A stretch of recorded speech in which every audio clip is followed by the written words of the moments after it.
and because of that wind, monsoon just set up. A little bit of pre-monsoon showers is what we are having in Delhi, Punjab, Haryana, everywhere these days. तो ये climate का part है. एक होता है weather, जो है short term phenomena, आज गर्मी है या ठंड है. एक है क्लाइमेट, जिसमें एक लॉन्ग टर्म फिनोमिना की बात की जाती है. जैसे इंडिया में ज्यादातर जो क्लाइमेट है वो मॉनसून से प्रभावित होता है, तो इसीलिए हम बोलते हैं monsoon type of climate. Monsoon जो वर्ड है अपने आप में, that is the seasonal reversal of the wind. एक पर्टिकुलर टाइम पे विंड एक डायरेक्शन में चल रही है, दूसरे टाइम पे विंड एक डायरेक्शन में चल रही है. तो ये सबसे ज्यादा प्रभावित करने वाले फीचर्स में से एक है विंड इंडिया के अंदर. ठीक है, लेकिन जो ओवरऑल क्लाइमेट है इसको बहुत सारे अलग अलग तरह के फैक्टर्स मोल्ड कर रहे हैं. तो एक पर्टिकुलर एरिया के अंदर सनलाइट एक फैक्टर है, कितना ज्यादा insolation through out the year वहां पे आ रहा है, इनकमिंग सोलर रेडिएशन. ठीक है, दूसरा विंड है, तीसरा मॉइस्चर है, चौथा वहां पे पर्टिकुलर टॉपोग्राफी कैसी है उससे भी फर्क पड़ेगा. अगर तो प्लेनर एरियाज हैं तो अलग तरह का क्लाइमेट है, हाई ऑल्टीट्यूड पे चले जाएंगे तो अलग तरह का क्लाइमेट है. ठीक है, तो फिर ग्रीन वेजिटेशन कवर कैसा है उसकी वजह से भी क्लाइमेट पे फर्क पड़ेगा, एंड वाइस वर्सा क्लाइमेट जो है वो ग्रीन वेजिटेशन पे फर्क डालेगा. तो ये कुछ इंटरैक्टिंग फैक्टर्स हैं आपस में. फॉर एग्जाम्पल, ले में ज्यादातर डेजर्ट एरिया जैसा ही था, फिर आर्मी ने एक मूवमेंट चलाई और ले के अंदर पूरे tree plantation and all this drive started. After that now there is a situation कि ले में बारिश बहुत होती है. That tree plantation which was artificially stimulated or initiated there is leading to a lot of rainfall in Leh. One time that rainfall went to an extent of a cloud burst and then a flood happened in Leh. और वहां पे ज्यादातर लोगों के जो मकान है उसमें सीमेंट वगैरह यूज नहीं होता, मिट्टी और पत्थर से ही बनाए होते, तो वो बह गए. तो अब देखो, जहाँ पे हम कहते हैं कई बार कि एफॉरेस्टेशन अच्छा है, प्लांटेशन करनी चाहिए, तो वो हर जगह भी अच्छा नहीं. बिना सोचे समझे भी हर जगह पे पेड़ नहीं लगाने चाहिए, है ना. तो this creates the effect on the climate overall, कि उस पर्टिकुलर जगह के ऊपर इंटरैक्टिंग फैक्टर्स कैसे रहेंगे. ठीक है, जो बेसिक नटशेल में बात है वो इतनी सी है क्लाइमेट को लेके, कि अगर तो हमारे पास कहीं एक जगह पे बारिश ठीक ठाक हो रही है तो वो एक मॉड्यूलेटिंग इफेक्ट क्रिएट करेगा. For example, if let's say India, so here is Mumbai, so it's near to the Arabian Ocean. So here the Arabian sea water, ये continuously यहाँ पे insolation sufficient आ रही है, sunlight is there. Because of the sunlight, what is going to happen?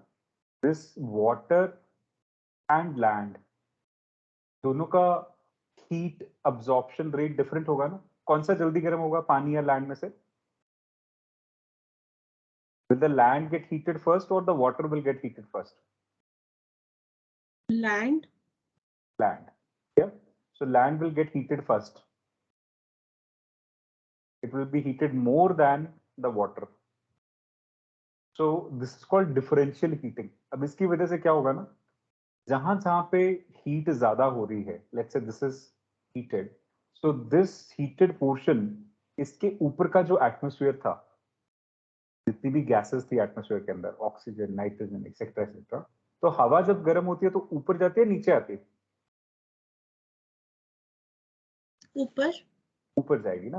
तो ये पूरे का पूरा एटमोस्फेयर अब ऊपर उठना शुरू हो जाएगा from the land.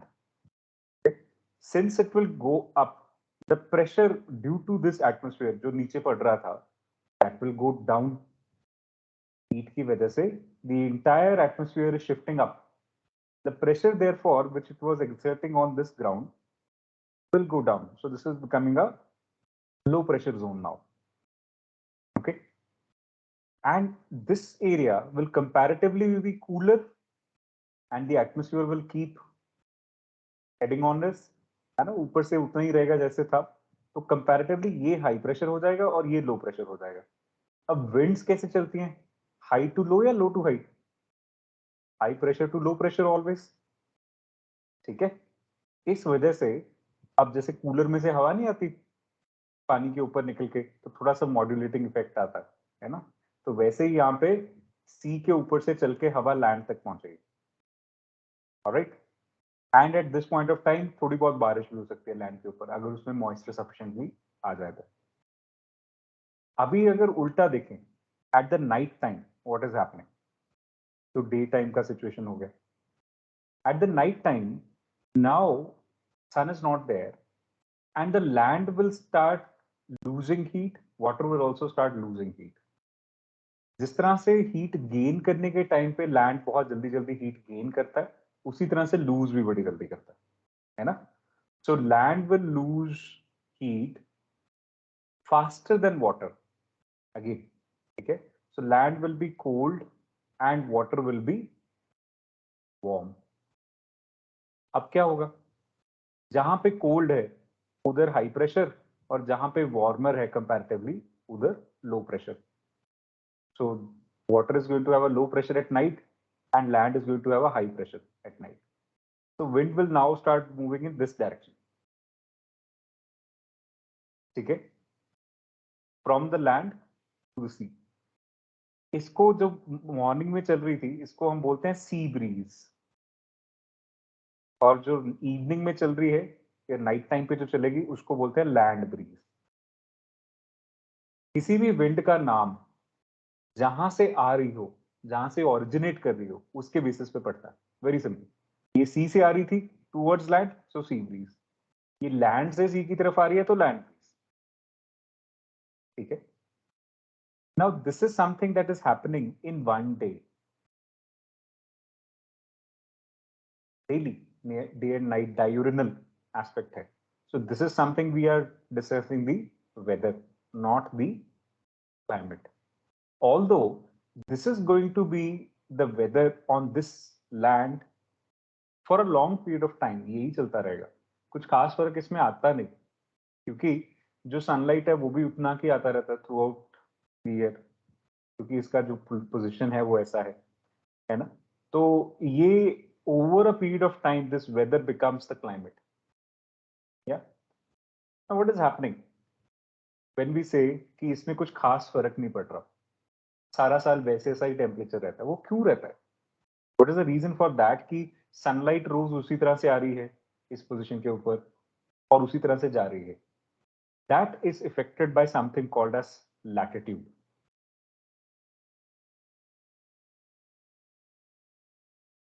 Latitude earth के अंदर ना, let's say this is the earth and this is the sun, okay?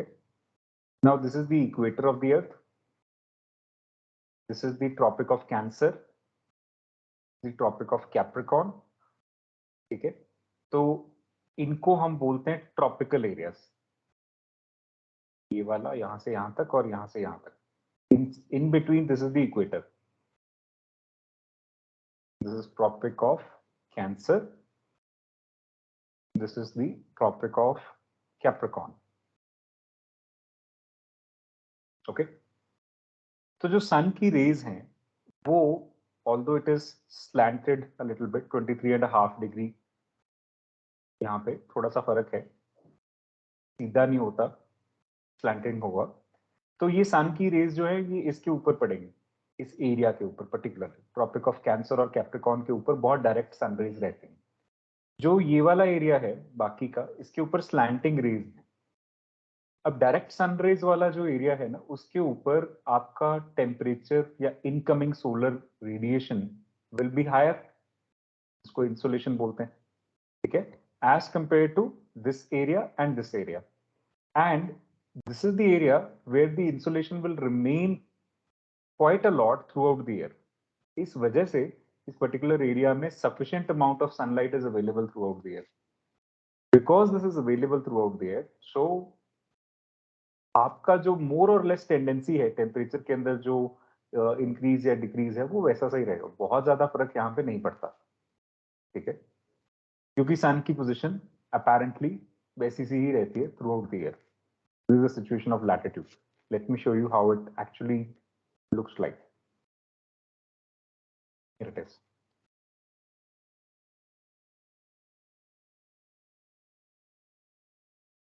So this is the sun's position right here, okay? Equator, Tropic of Cancer, okay? That's at 23.5 degree north. ये जो ऊपर दिखाया है ये उसके ऊपर है 30 डिग्री, ठीक है। This is the position of tropic of Cancer and tropic of Capricorn 23.5 degree south. So सारा साल इस पर्टिकुलर एरिया के अंदर सनलाइट इज क्वाइट डायरेक्ट। उसके बाद there is a lower angle of incoming solar radiation at the this points. तो इसको हम बोलते हैं, जो सेंटर में हमारे पास जोन आ रही है, that is called as torrid zone. Torrid zone के अंदर sufficient amount of sunlight is there, pretty much warm things will remain. Okay, then there is the temperate zone. यहाँ पे थोड़ा सा अब ठंडा होना शुरू हो जाएगा। And then there is the frigid zone, जो पोल के पास जाते जाते स्लैंटिंग सनलाइट की वजह से there is a frigid zone. So this particular area will always have a heat surplus. Okay, this particular area will always have a heat deficit. ऐसे ही है ना, सोच के देखो, जहां पे सनलाइट सारा टाइम पड़ रही है दैट इज इन सरप्लस, जहां पे सनलाइट कम है वहां पे deficit. So this will always have a higher pressure, will it not? Hello hello. और लोअर प्रेशर, मैं देख रहा हूँ सो रहे हो जाग रहे हो। जहां पे सारा टाइम सनलाइट ज्यादा पड़ेगा वो हाई प्रेशर होगा, लो प्रेशर होगा? बताओ बताओ, अभी डिस्कस किया। Low pressure. क्यों? क्योंकि सनलाइट ज्यादा आने की वजह से जो एटमॉस्फेयर है पूरी की पूरी गैसेस ऊपर की तरफ जाएंगी हीट अप होके, और क्योंकि वो ऊपर जा रही है तो नीचे जो ग्राउंड पे प्रेशर क्रिएट कर रहा था एटमॉस्फेयर वो कम हो जाएगा। So that's why it will have a low pressure. Got it? That's why we call this equatorial low pressure belt. यहाँ पे इस तरह से एक बेल्ट बन जाती है, ठीक है। और ये जो पोल्स हैं, यहाँ पे अब बहुत ठंड है, तो ठंड की वजह से यहाँ पे क्या होने वाला है? High pressure. Is the polar high pressure belt, ठीक है। तो विंड कहां से कहां तक चलनी चाहिए?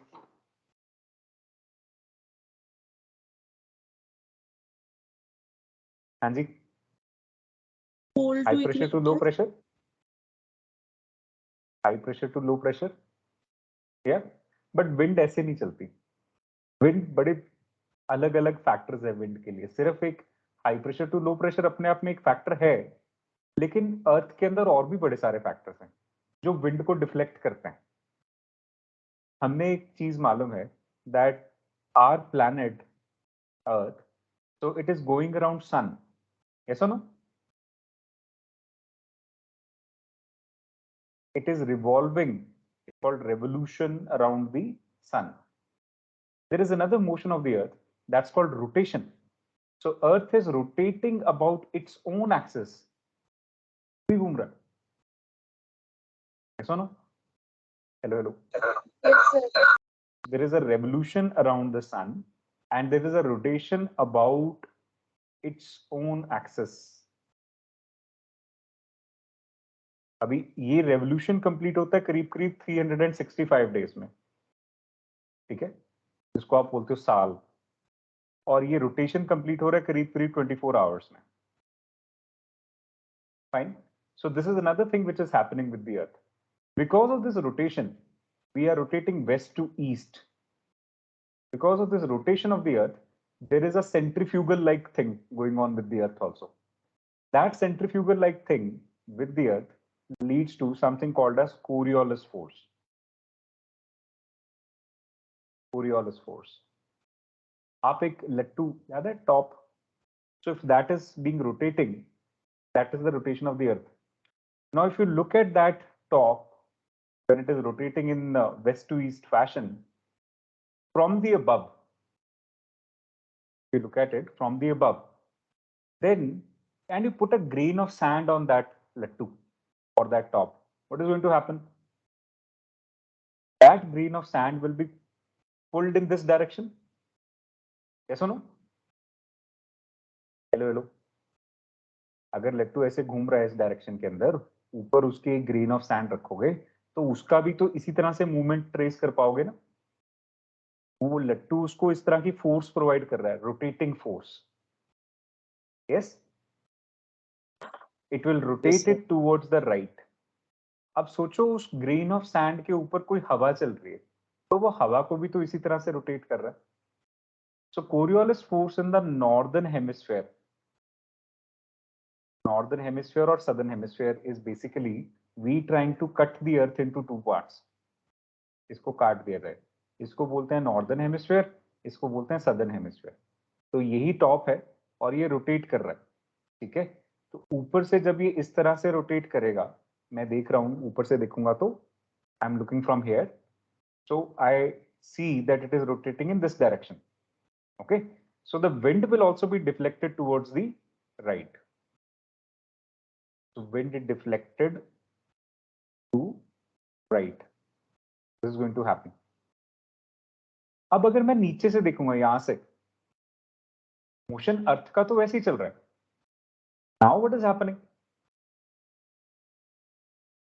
at this point of time? At the top it was going like this. Yeah, for me it is in one direction. If I look at this from the down below, it will be the reverse direction. आप एक clock ले लीजिए, घड़ी ले लीजिए और देखिए उसकी सुई इस तरह से क्लॉकवाइज चल रही हो, है ना। अब उसको नीचे से देखना शुरू कीजिए, तो क्लॉकवाइज का अब उसका मोशन क्या हो जाएगा, एंटी क्लॉकवाइज, है ना। तो अब ये डायरेक्शन मुझे कैसे नजर आएगी, नीचे से देखते हुए एंटी क्लॉकवाइज। या so now here the wind is deflected to left. ये नजर आएगा, हेलो हेलो, है ना। So this is the Coriolis effect और द कोरियोलिस फोर्स, जो रोटेशन की वजह से इस तरह से नजर आ रही है। ये क्लियर हुआ?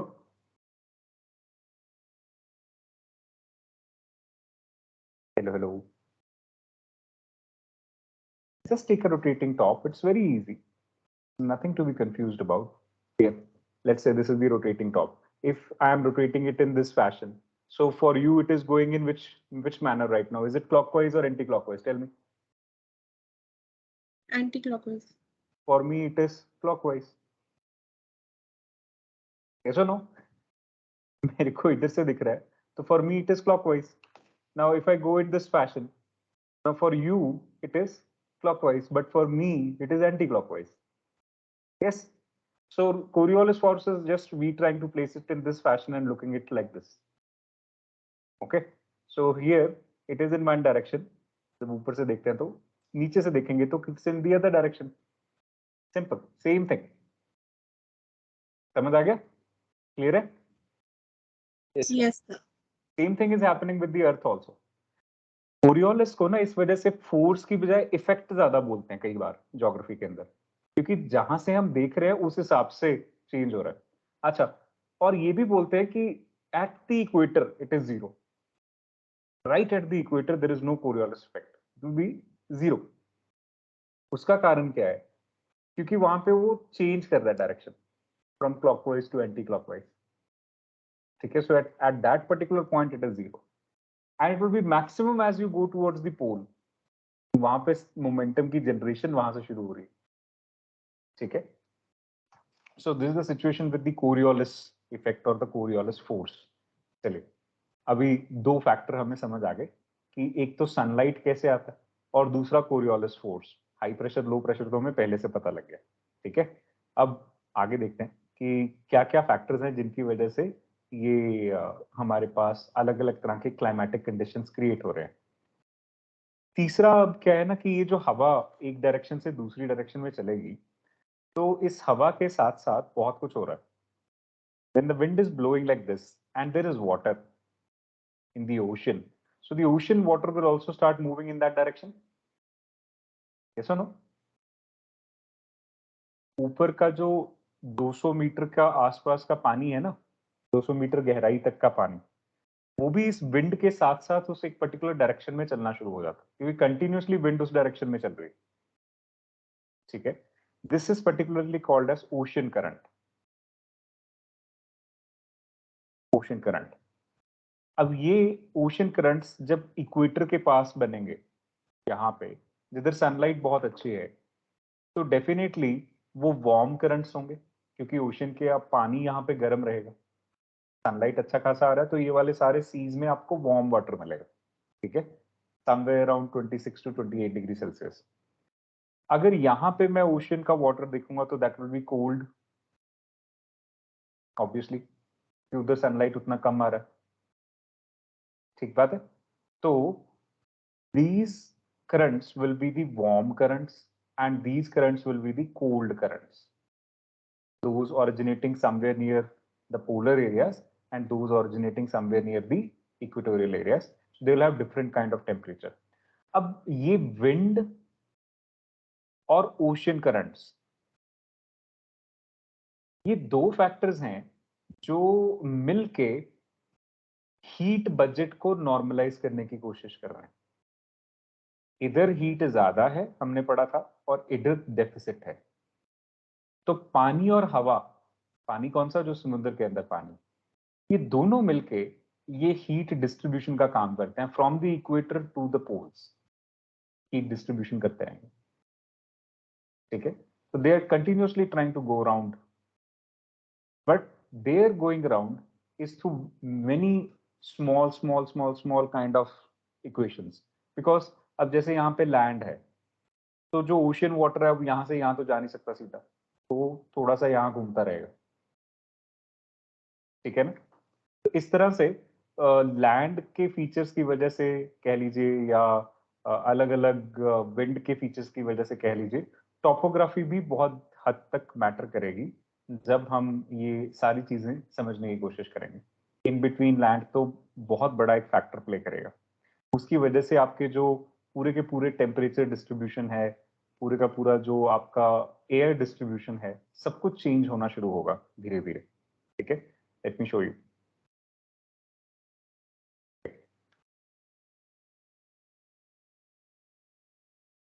Now this is the way the winds are blowing.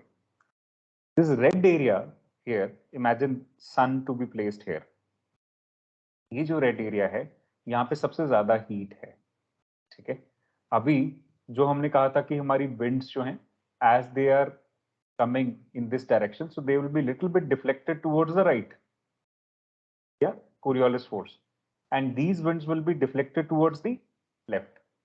ये जो प्रेशर्स हैं, this is the equatorial low pressure belt, जैसे मैंने समझाया कि गर्मी ज्यादा होने की वजह से यहाँ पे पूरे का पूरा एटमॉस्फेयर ऊपर को रेज होगा, and a low pressure is generated at this point of time, ठीक है। Are you able to follow?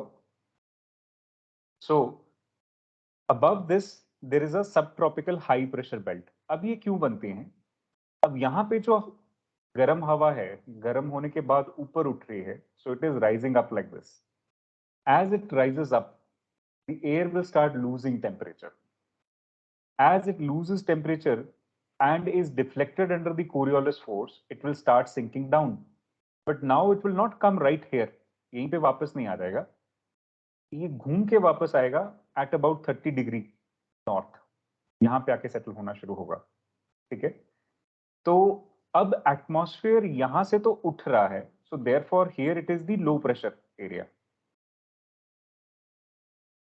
ध्यान से सुनना, ठीक है।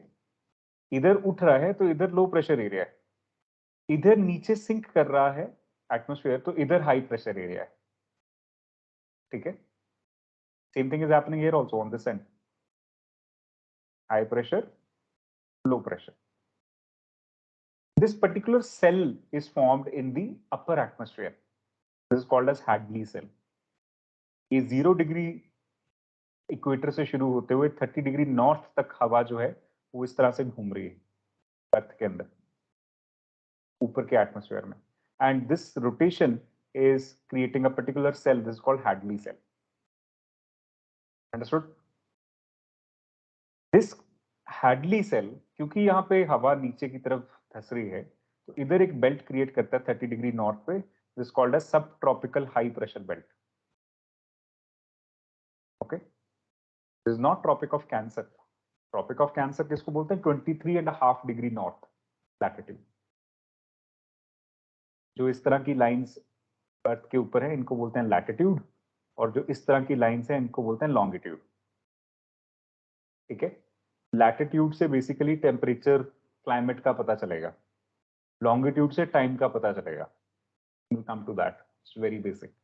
Okay, so जैसे GMT बोलते हैं ना, Greenwich Mean Time, so that's the 0 degree. Then India is somewhere near 82.5 degrees, that's the Indian Standard Time. तो वो सारे longitude के मामले हैं। लैटिट्यूड का मामला है ये 0 degree, then 30 degree, then 60 degree and so on. Now इसके बाद हमारे पास इसी तरह से अगर आप देखेंगे तो पोलर एरियाज में हमने पढ़ा था कि हाई प्रेशर बेल्ट है, ठीक है। So from pole to 60 degrees there is another cell that is created, yeah, this is called as polar cell, and between this polar cell and Hadley cell there is another cell, this is called as ferrule cell, FERREL, ferrule cell, इस तरह से, ठीक है। तो ये continuous चलता रहेगा, climate के अंदर ये सारी चीजें वर्कआउट करती रहेंगी। अब जैसे जैसे हवा ऊपर को उठती है, एसेंशियली हमने ये बात पढ़ी थी कि वो कूल डाउन करेगी, कूल डाउन होने के बाद एसेंशियली उसमें जितने भी वाटर एक्सेट्रा हमारे पास मॉलिक्यूल्स हैं, डस्ट है, इनकी कंडेंसेशन शुरू होगी around the dust particles and clouds will form. So that is the cumulonimbus cloud that is being shown here in this particular figure. As the clouds form, जब वो एक particular saturation point पे पहुंच जाएंगे तो बारिश क्रिएट करेंगे। अब क्योंकि इक्वेटर के ऊपर ये इस तरह का मामला चलता ही रहेगा, तो सबसे ज्यादा बारिश भी इक्वेटर के ऊपर होती रहेगी हर टाइम। इसलिए इक्वेटोरियल क्लाइमेट जब हम बात करेंगे तो there is a lot of rainfall happening in the equatorial climate, ठीक है। अभी तक बस इतने फैक्टर समझो, फिर अब हम एनसीईआरटी पे वापस चलते हैं। Okay, now will go one by one from here with NCERT. So first thing that in this climate that you need to work upon is the atmosphere, second is the insolation, third is the pressure, the precipitation, and then the world climate. तो ये कुछ अलग अलग features हैं जिनको समझने की जरूरत है। थोड़ी डिस्कशन जनरल लेवल पे हमने कर ली। सो एटमॉस्फेयर क्या है? ये अर्थ के ऊपर जितना भी वेरियस गैसियस मिक्सचर हमारे पास अवेलेबल है, that's the atmosphere. So what all is the composition and the structure of this atmosphere? थोड़ा बहुत हमने पहले भी पढ़ लिया था, degassing and everything, what led to the coming up of this atmosphere. So let's see. So air is an integral part of the Earth's mass, and 99% of the total mass of the atmosphere is confined to the height of 32 kilometers from the Earth's surface. उसके बाद तो जो less massive particles हैं, they have already gone to the space. 1% ही रह जाता, ठीक है। Gravity की वजह से the atmosphere is being held together to the Earth's surface. That's what we already know. Now, what is the composition of this atmosphere? So this is the composition that you need to remember. We already know that nitrogen is about 78%, then oxygen is about 21%, then there is argon, and then there is carbon dioxide. बस ये चार याद रखें, ठीक है। उसके बाद there is neon, helium, krypton, xenon, hydrogen, अलग अलग gases हैं। हाइड्रोजन इंपॉर्टेंट इसलिए क्योंकि हम हाइड्रोजन फ्यूल सेल पे गाड़ियां चलाना चाहते हैं, लेकिन हाइड्रोजन की अपने आप में एक्सट्रैक्शन अगर एटमॉस्फेयर से करना हो तो कितना मुसीबत का काम है। देखो 0.0005 बाय वॉल्यूम है, परसेंटेज के मामले में कुछ भी नहीं। Okay, so even carbon dioxide भी देखा जाए तो 0.036% है, लेकिन since it is able to capture a lot of heat, so that's why we are worried about carbon dioxide emissions. We'll study that later. Now, carbon dioxide is meteorologically a very important gas as it is transparent to the incoming solar radiation, but opaque to the outgoing terrestrial radiation. Carbon dioxide का महत्वता यह है कि जब तो सन से sun rays अर्थ की तरफ अंदर आ रही होती हैं, तब तो उनको नहीं कैप्चर करता, because they are at that point of time high energy UV kind of radiations. Okay, लेकिन ये लॉन्ग वेवलेंथ के हिसाब से उनको जो आउटगोइंग सोलर रेडिएशन हैं उनको कैप्चर करता है। लॉन्ग वेवलेंथ वाली जो इंफ्रारेड या नियर इंफ्रारेड रेडिएशन होती है, that is also called as heat radiation. So basically this heat radiation is what is captured by this carbon dioxide, okay? And that helps in the maintenance of an ambient temperature on the earth, that is around 15 degrees Celsius, and this effect is called as a greenhouse effect. Okay, so जो terrestrial radiation अर्थ reflect back करता है उसको ये capture करता है, and this is called the green house effect. The volume of other gases is constant, but the volume of carbon dioxide has been rising in the past few decades, mainly because of the burning of fossil fuel. Carbon plus oxygen gives carbon dioxide. Fossil fuels के अंदर carbon होता है, उनको जब हम burn करते हैं oxygen की प्रेजेंस में तो कार्बन डाइऑक्साइड बनता है. ठीक है, अभी यही carbon dioxide basically over a period of time add up होगा, तो जो ग्रीन हाउस इफेक्ट नॉर्मली था अर्थ के अंदर, जो हमारा अर्थ का एक एम्बियंट टेम्परेचर बना के रखता है 15 डिग्री, जिसमें लाइफ सर्वाइव कर सकती है अलग अलग तरह की, उससे वो टेम्परेचर बढ़ना शुरू हो जाए क्योंकि ज्यादा हीट कैप्चर करेगा, ज्यादा कार्बन डाइऑक्साइड होगा, and that's what's leading to global warming and climate change. Yeah so इसके अलावा there is another important gas, that is ozone. तो ओजोन का फंक्शनैलिटी क्या है? It's in the upper atmosphere, or we call it stratosphere, and it absorbs the ultraviolet rays radiating from the sun and prevents them from reaching the surface of the air. UV rays. They are basically cancerous to you. So if your skin comes into contact with UV radiation, it will just burn out at first. Or if it does not burn out, in long exposure to UV radiation may cause cancer also. So this kind of a issue happens in Australia, जहाँ पे sunscreen जो है ना वो tubes में कम, jar में ज्यादा आती है किलो के हिसाब से, तो लोग निकलने से पहले हमेशा पूरा ऐसे सनस्क्रीन लगा के फिर ही निकल पाएंगे, क्योंकि वहां पे ओजोन होल नाम की एक चीज है, स्ट्रेटोस्फीयर में ओजोन कम है, उसकी वजह से there is this issue. Okay, so these are the two important gases which are there in the atmosphere, carbon dioxide and ozone, which are important from the atmospheric point of view, climate point of view. Very important. One is carbon dioxide. इसका काम क्या है? जो outgoing solar radiation है उसको capture करना है. ठीक है, तो अर्थ से जो बाहर की तरफ जाएगी उसको कैप्चर करना है. This shows the same. Okay, so let's say there is an incoming solar radiation and then there is an outgoing solar radiation. So whatever is the outgoing solar radiation, red light जिसको आप बोल रहे हैं, so that red light is getting captured by the carbon dioxide. Okay, the incoming solar radiation that is getting captured by the ozone in the stratosphere. Okay, now let's see one by one, जैसे जैसे बात आएगी तो फिर और आगे बढ़ते हैं. अब आता है water vapor. So water vapor is also a variable gas in the atmosphere. Over a period of time कहीं पे evaporation ज्यादा है तो water vapor बढ़ जाएगा, अगर evaporation कम है तो water vapor कम हो जाएगा. So which decreases with altitude, in which warm and wet tropics, it may account for 4% of the air by volume. So warm और wet regions में जहाँ पे sufficient amount of evaporation की possibility है, उधर it can be even 4% of the air by volume. तो आप सोच के देखो, otherwise तो water vapor ऊपर gases में हमने consider भी नहीं किया. Okay, so while in dry and cold areas of desert and polar regions, it may be less than 1% of the air. Now water vapor also decreases from the equator towards the pole. It also absorbs the part of insolation from the sun and preserves the earth's radiated heat. It thus acts like a blanket, allowing the earth neither to become too hot or too cold. So water vapor also contributes to the stability and instability in the air.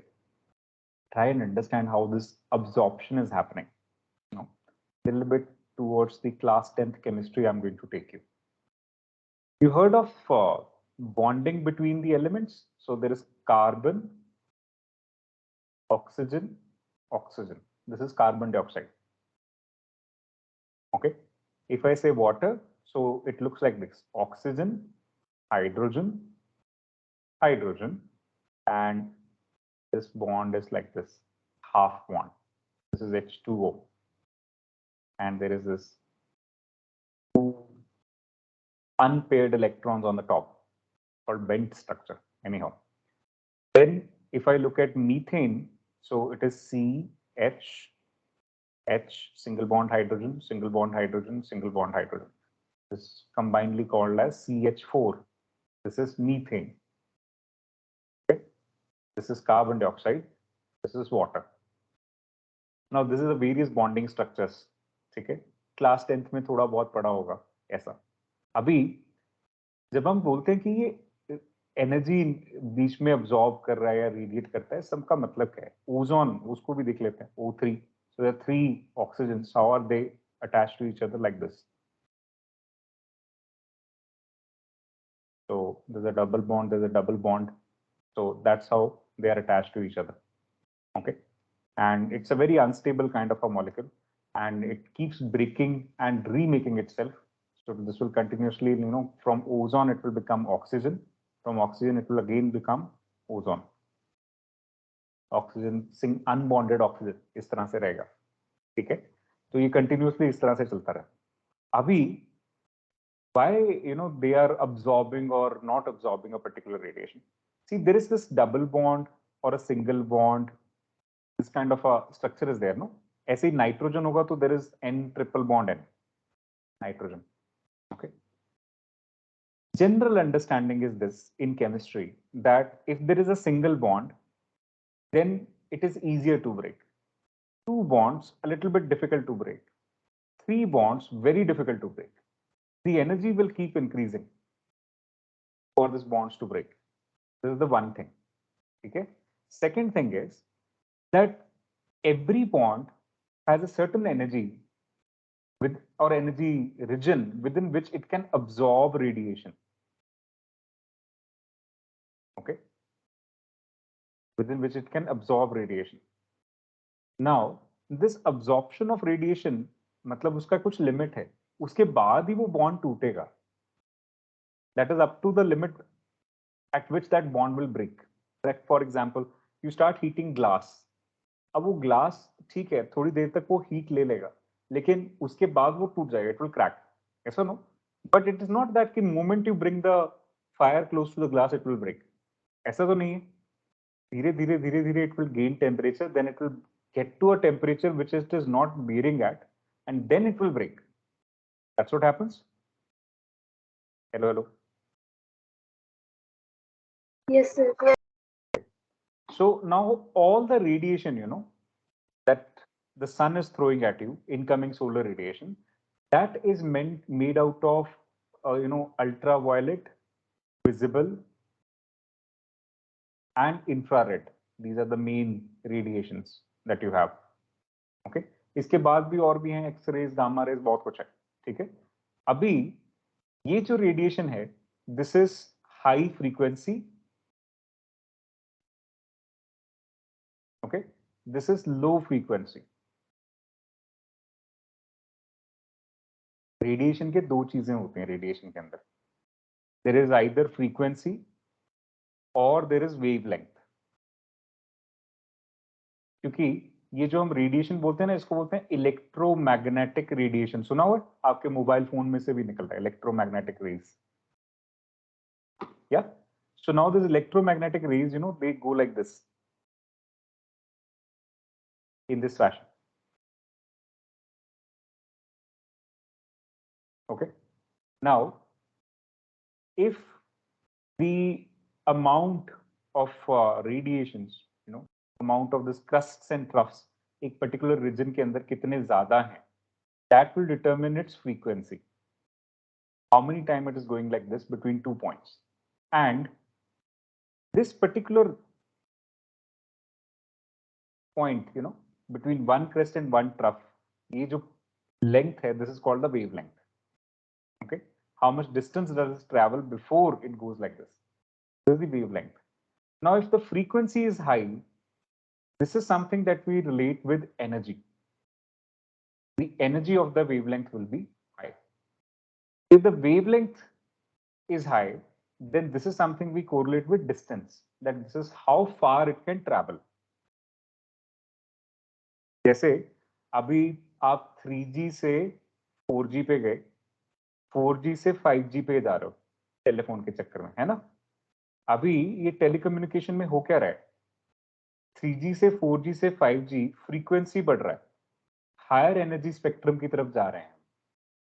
Higher energy spectrum के अंदर हमारी जो data transfer या speed internet की जो मिलेगी, वो fast होती चली जाएगी डेफिनेटली.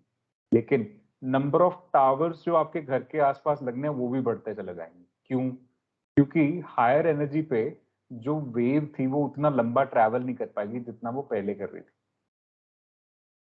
ठीक है, तो number of towers will keep on increasing as you're going from 4G to 5G to 6G and so on, because the wavelength is decreasing.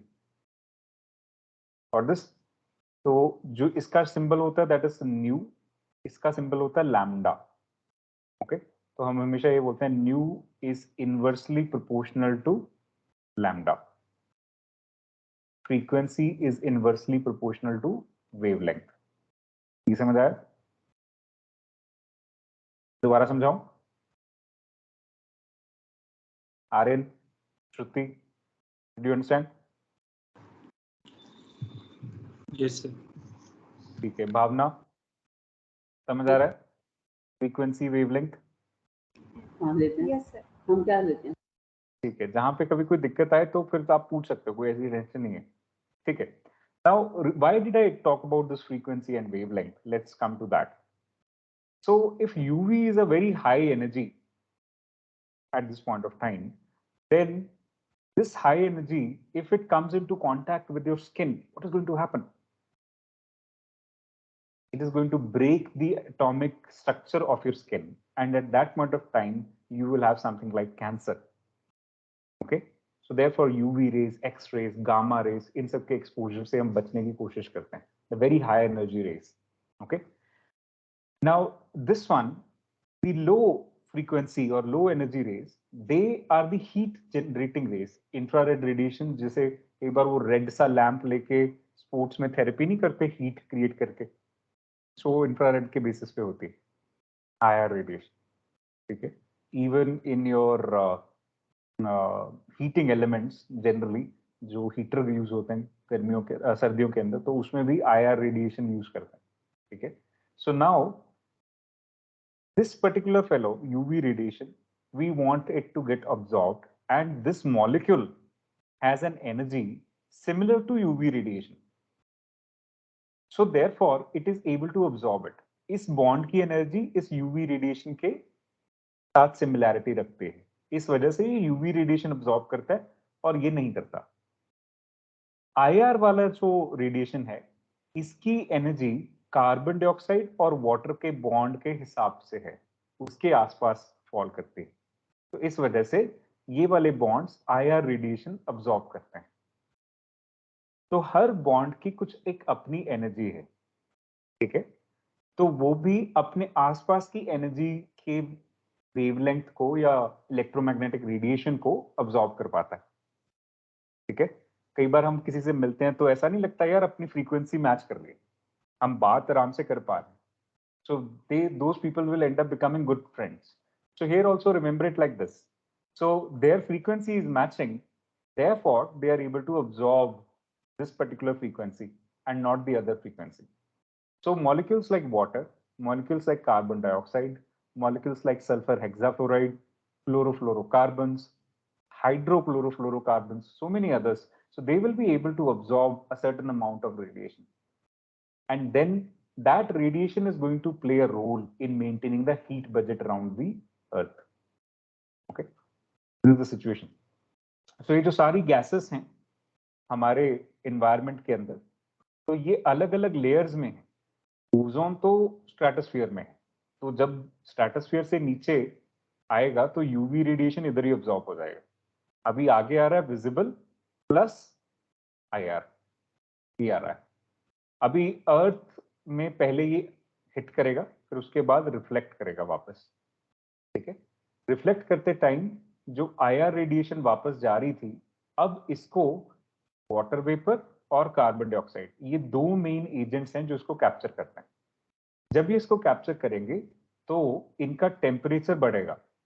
जब इनका टेम्परेचर बढ़ेगा तो सेम टेम्परेचर ये पूरे के पूरे एटमॉस्फेयर में फैला देंगे, अपने आसपास वाले पार्टिकल्स को भी दे देंगे। आप देखो ये हवा के अंदर ही वाटर वेपर और कार्बन डाइऑक्साइड है ना, तो ये नाइट्रोजन को भी गर्म कर देंगे, ऑक्सीजन को भी गर्म कर देंगे, उनके साथ टकराएंगे, and the entire air packet just having all these components will become hot. So we need this heat around 15 degrees Celsius of the heat in the entire atmosphere average so that the life on the earth can survive. अब जब हम देखते हैं polar areas के अंदर, उधर कोई plantation नहीं है, कुछ नहीं है, खाली पड़ा हुआ बिल्कुल. क्यों? क्योंकि उधर टेम्परेचर रहता है -40, -30, इस तरह से टेम्परेचर रहता है. गर्मियों में भी it is like -28 degree Celsius. So therefore life cannot thrive there. But on the equatorial areas, this particular area, the temperatures are good. It's in the range of 20-30 degrees Celsius. Because of that, it is full of life. But then if the temperature go beyond 50, then also in desert areas, hardly there is any life. We want them to be maintained at the optimum level. Yes, that's where the life can thrive. So in the earth, these are providing some important element that is called the greenhouse effect. Greenhouse effect कुछ नहीं है, जहाँ पे हम plants को उगाते हैं ना, ऐसे कांच का एक घर बना देते हैं, तो उसमें हीट ट्रैप्ड रहती है, तो प्लांट्स जो है वो जल्दी से आराम से ग्रो कर पाएंगे. लाइट और हीट दोनों उनको मिलता रहता है. कोल्ड एरियाज के अंदर एक प्रैक्टिस है इस तरह. तो this particular green house will be created जिसमें हीट जो है वो ट्रैप होती रहे. ठीक है, तो that's the green house effect, जो पूरे अर्थ के अंदर जो इसको रेप्लिकेट करने की कोशिश करे तो ग्रीन हाउस इफेक्ट. ठीक है, चलिए, now coming back to your NCERT.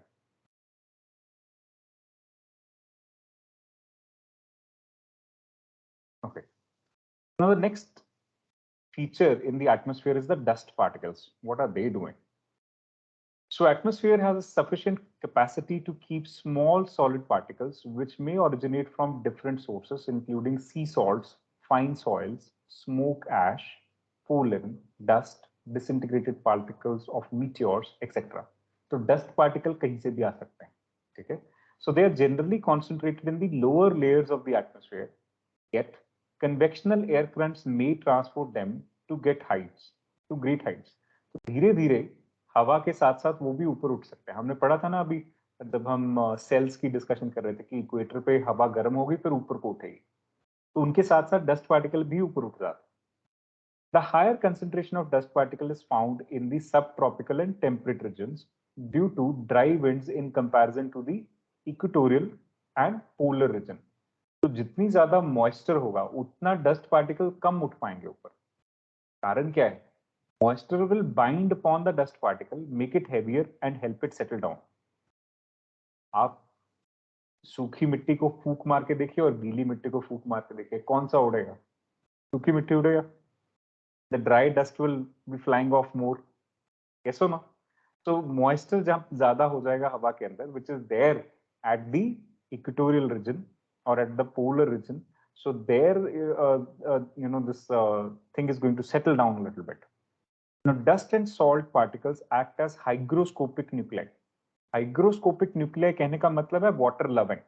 They will absorb water, okay, around which water vapor condenses to produce clouds.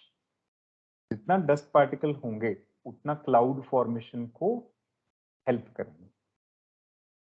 ठीक है, सो डस्ट पार्टिकल्स का ये रोल है. और एक बार क्लाउड बन गया तो what is the purpose of a cloud? Cloud दो काम करता है. बारिश तो लाएगा ही, दूसरा ऊपर से जो हीट सन की आ रही है उसको भी रिफ्लेक्ट करता है. एक मिरर का काम भी क्लाउड कर रहा है. This is called as एल्बीडो.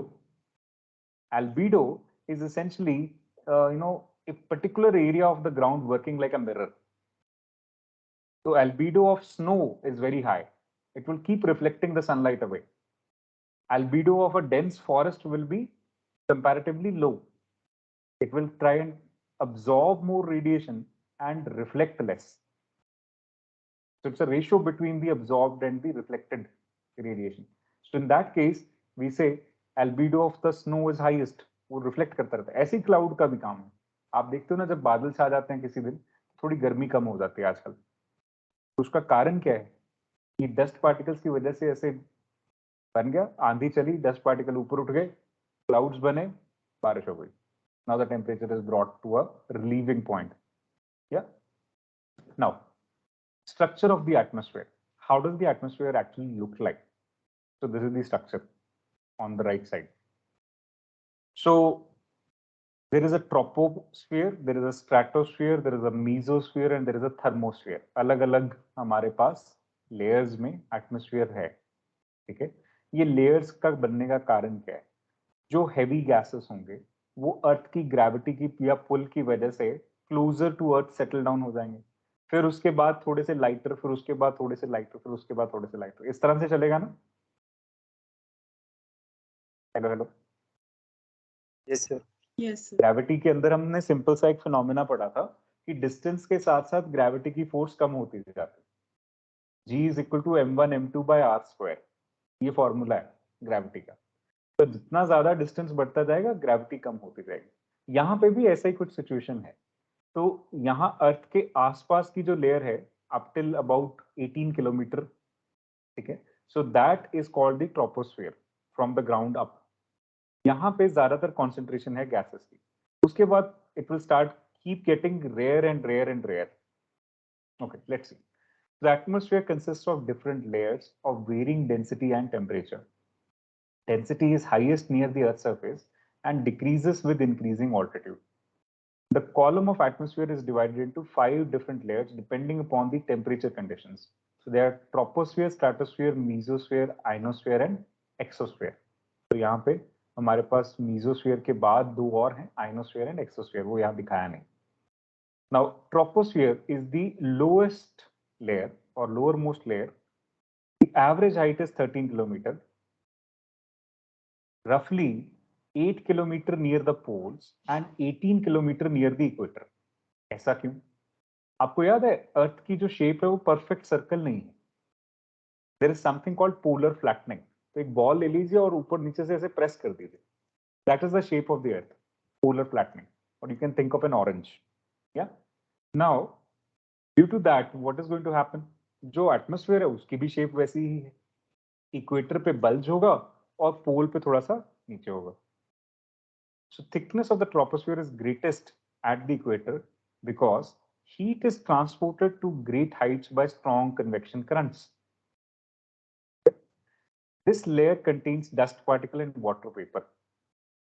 All the changes in the climate and weather take place in this layer. तो जो हम climate और weather की बात करते हैं ना, वो troposphere के level तक ही सीमित है, उसके ऊपर कोई climate weather की बात नहीं। जैसे जो हमारे jets हैं cruise करते हैं हाई ऑल्टीट्यूड पे, तो वो ट्रोपोस्फियर के ऊपर उठते हैं, थोड़ा सा लोअर स्ट्रेटोस्फियर में फ्लाई करते हैं, तो वहां पे कोई वेदर का फिनोमेना नहीं। जो टर्बो प्रॉप होता है, जो जिसमें रूटर लगा रहता है, तो वो ट्रोपोस्फियर के नीचे नीचे मतलब वेदर कंडीशन के अंदर फ्लाई करता है। तो टर्बुलेंस वाली जो फीलिंग है ना, वो आपको ज्यादातर टर्बो प्रॉप में आएगी जब कभी आप फ्लाई कर रहे हो। जेट में कम आएगी क्योंकि जेट वेदर से ऊपर निकल जाता है, उसके ऊपर उठता है। Now the temperature in this layer decreases at the rate of 1 degree Celsius for every 165 meters of height. This is the most important layer for all biological activity. तो कहते हैं कि जैसे जैसे आप ऊपर चलते जाओगे 165 metre up, 1 degree Celsius temperature low. This is called as lapse rate. यहाँ लिखा नहीं है लेकिन मैं बता रहा हूँ, लैप्स रेट बोलते हैं जैसे जैसे ऊपर जाने पे टेम्परेचर कम हो जाए, that's called lapse rate.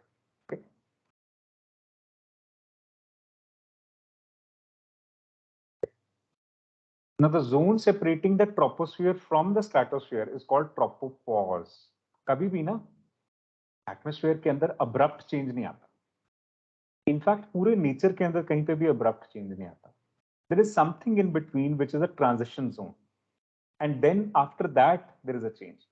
For example, if you go to a beach, you would find that there is land, then there is some marshy place, rocky place, or a sandy place, and then there is water. See. Yes or no? So there, that marshy, sandy, rocky place is the transition zone. Got the idea? ऐसे if you go to a forest, it is not like कि एक जगह पे बिल्कुल plain और then there is abruptly a forest. No, nothing like that. There is an increasing amount of vegetation and tree cover as you go inside the forest. There is a decreasing amount as you come outside the forest. आप hills में भी जाओगे हिमालयास में, तो पहले low lying hills हैं शिवालिक्स, फिर थोड़े हायर हिल्स हैं, फिर थोड़े और हायर हिल्स हैं, है ना। ऑल्टीट्यूड उनका जो है वो बढ़ता चला जाएगा। तो ट्रांजिशन जोन्स हैं इस तरह से। फिर जब कम भी होगा तो धीरे धीरे कम होगा, ऐसा नहीं है कि एकदम से ही ऑल्टीट्यूड कम हो जाए। So this is the way the nature is everywhere. So this is the same way in the atmosphere also. So there is something called as tropopause, which is like a transition layer between the troposphere and the stratosphere, the next layer. Now, the air temperature at the troposphere is about minus 80 degrees Celsius over the equator and minus 45 degrees Celsius over the poles. क्यों? क्योंकि equator पे troposphere की height क्या है? 18 kilometre. तो हमने कहा था जैसे जैसे ऊपर जाएंगे वैसे वैसे टेम्परेचर नीचे आएगा, करेक्ट? और पोल्स पे हाइट कितनी? 8 किलोमीटर। इस वजह से इक्वेटर पे ट्रोपोपॉज का टेम्परेचर कम है और पोल्स पे ज्यादा है। So the temperature here is nearly constant and hence it is called as tropopause. The stratosphere is found above the tropopause and extends to a height of about 50 kilometer. तो 13 kilometre average height हमने मान के चली थी troposphere की। 8 और 18 तो extremes हैं, 8 पोल पे 18 इक्वेटर पे, इन बिटवीन इज 30। सो उसके फिर 50 किलोमीटर ऊपर तक is stratosphere. Now one of the most important features of this stratosphere is the ozone layer. So this layer absorbs the ultraviolet radiation and shields the life on Earth from intense harmful forms of energy. The mesosphere lies above the stratosphere and extends up to the height of 80 kilometers. So next 30 kilometers above the stratosphere is mesosphere. Meso means again transition. याद है हमने rocks के अंदर पढ़ा था, igneous rocks, metamorphic rocks, etc. etc. तो वो जो meso है, that is the transition thing. In this layer, once again, the temperature starts decreasing. Stratosphere में temperature थोड़ा सा बढ़ता है एक बार, क्योंकि ओजोन जो है वो रेडिएशन अब्सॉर्ब कर रही है, ठीक है? So here the temperature starts increasing with and reaches up to minus 100 degrees Celsius at the altitude of 80 kilometer. ऐसा नहीं है कि बढ़ के कोई बहुत ज्यादा ही हो जाएगा। देखिए सिचुएशन क्या है। तो हमारे पास अर्थ से अगर जैसे जैसे हम ऊपर जा रहे थे तो we reached about minus 60, minus 50, minus 60 degrees. Yeah. Now there is a tropopause, same kind of temperature. Then it increases a little bit. It increases to little bit less than 0. अभी भी 0 डिग्री पार नहीं किया उसने, ठीक है? फिर अभी फिर देखो गिरना शुरू हो जाएगा and goes up to almost minus 80 degrees Celsius. And then it will again be a pause, little bit transition zone, and then it again starts increasing. So this is how the temperature variability is there. Let's see. The upper limit of mesosphere is called as mesopause, this one. The ionosphere is located between 80 and 400 kilometers above the mesopause. So इसके बाद 400 kilometre तक there is something called as ionosphere. It contains electrically charged particles known as ions and hence it is called as ionosphere. Electrically charged क्यों होंगे? Solar flares की वजह से. Radio waves transmitted from the earth are reflected back to the earth by this layer. तो जो हमारी satellite communication है, radio communication है, वो इस आयनोस्फीयर की वजह से होती है. Temperature here starts increasing with height and the uppermost layer of the atmosphere above this ionosphere is going to be exosphere. Yeah. So this is the highest layer, but very little is known about it. Whatever contents are there, these are extremely rarefied in these layers. तो यहाँ पे rarefied का मतलब होता है कि बहुत कम amount में gases रहेंगे, ठीक है? And it gradually merges with the outer space जहाँ पे फिर कुछ नहीं है, vacuum. Although all the layers of the atmosphere must be exercising influence on us, geographers are concerned with the first two layers the most. That is the thermosphere and the troposphere and the stratosphere. ये दो layers के साथ ही हमारा concern रहा. Then elements of weather and climate. तो ये अगले chapters में हमारे पास आ रहे हैं. अब यहाँ तक आते आते आप मुझे बताइए कि आपको कोई डाउट है तो. लेयर्स के बारे में कंफर्मेशन हो गई.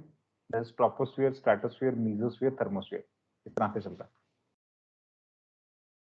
क्लाइमेट और वेदर के लिए हमें ये दो का इम्पैक्ट ज्यादा चाहिए. Okay. Now, same thing is given here also. अलग अलग layers. थोड़ा सा यहाँ पे जो description ज़्यादा है, we'll go into it a little bit afterwards. ये अलग अलग level पे कैसे काम हो रहा है, ठीक है? Now coming to the next chapter. हाँ, chapter में जाने से पहले ये बताओ जरा, which of the following gases constitutes the major portion of the atmosphere? Nitrogen. Nitrogen. Very good. So this is about 78%. Then atmospheric layers important for human being is Troposphere. Troposphere, क्योंकि सारी biological activity यहाँ पे हो रही है, ठीक है? Then sea, salt, pollen, ash, smoke, soot, fine soil. These are associated with Dust particles. dust particles. Good. Then oxygen gas is negligible quantity at the height of what in the atmosphere?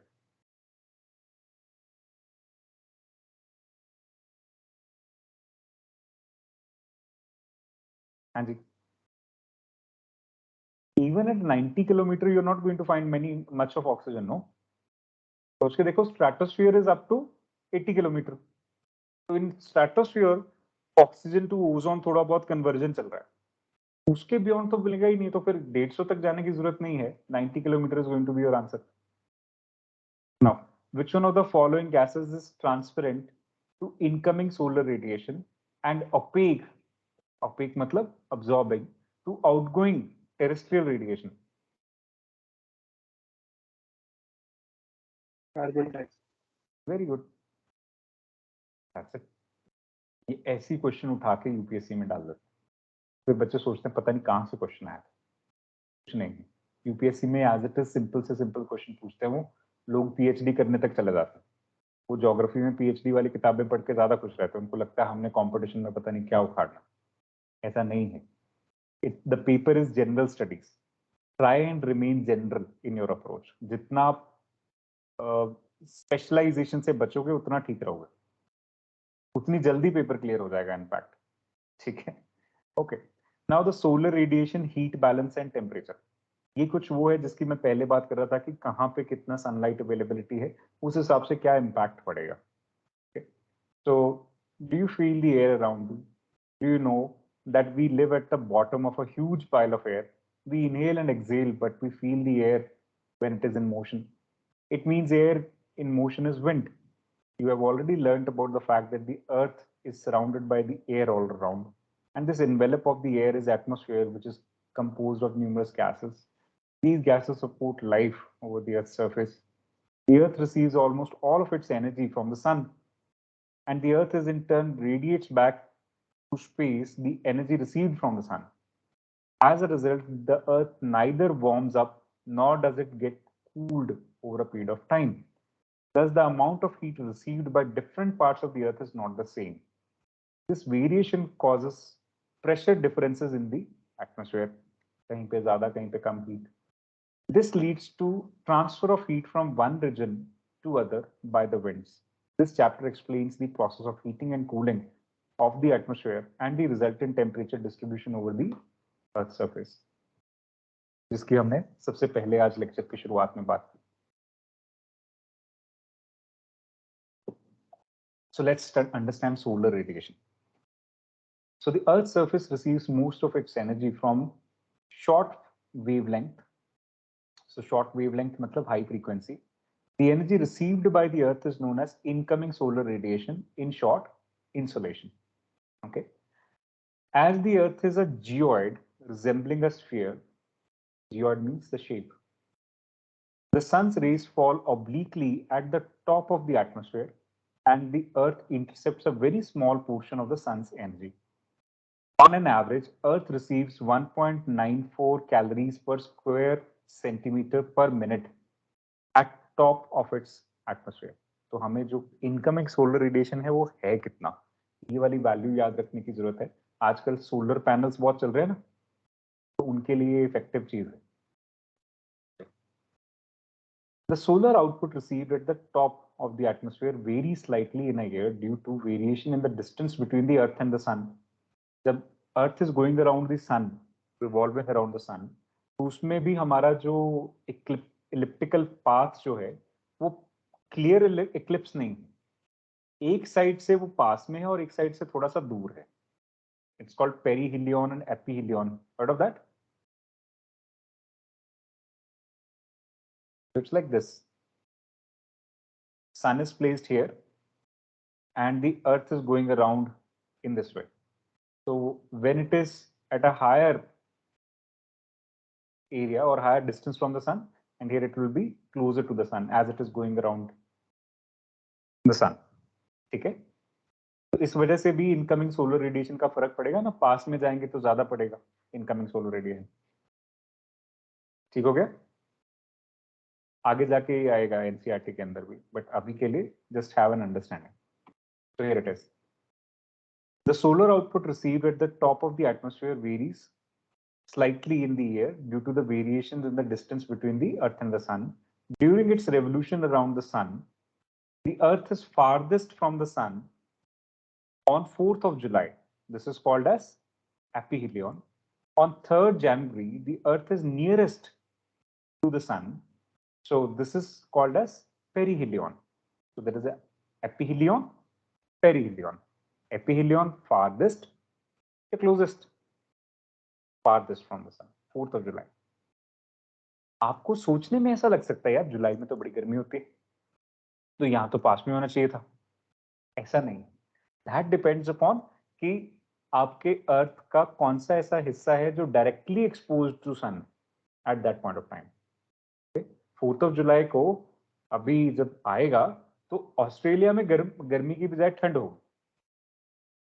अभी आजकल आपका कोई अगर Australia में रह रहा है बंदा तो उसको फोन करके पूछोगे तो बोले यार बहुत बुरी हालत है, बहुत ठंड चल रही है. आपके यहाँ पे उतनी गर्मी है क्यों? क्योंकि presently the latitude of the earth in which you are living, that is the northern hemisphere, that is exposed to the sun, that is tilted towards the sun, while southern hemisphere is tilted away from the sun. It is not simply the position of the earth nearer or farther from the sun, it is also which phase of the earth is showing to the sun.